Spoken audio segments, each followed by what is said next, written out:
Sa Tubod, Lanao del Norte, naaresto ng mga pulis ang isang lalaki at nakuha sa kanya ang halos 50,000 pisong halaga ng shabu sa operasyon na ikinasal sa bayan ng Tubod nitong nagdaang Sabado. Sinabi ni Lanao del Norte Police Director Colonel Leo de Leon Sua na matagal na nilang sinusubaybayan ang suspect na si alias Chino. Inaalam pa ng PNP kung sino ang supplier ni Chino at kung kasapi ba siya sa big-time drugs syndicate. Tiniyak naman ng National Grid Corporation of the Philippines na sapat ang supply ng kuryente sa buong Mindanao.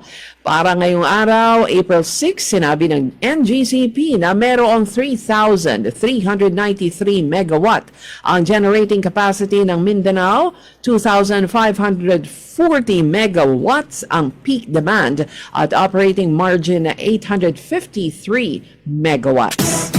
Sa Sulu, ang kampanya ng military para sa Rido Free, Gun-Free and Peace-Centered Communities ay patuloy na nagtatagumpay dahil patuloy ang voluntaryong pagsuko ng mga sibilyan ng kanilang mga hindi lisensyadong armas.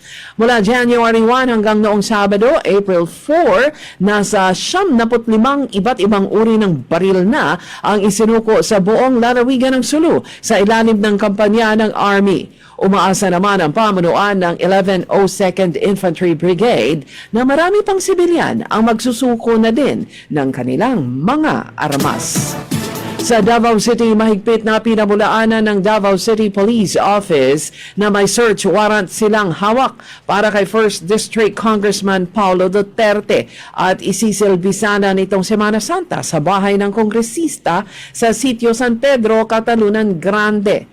Ito ay peke at walang katotohanan ayon kay City Police Director Colonel Peter Madria.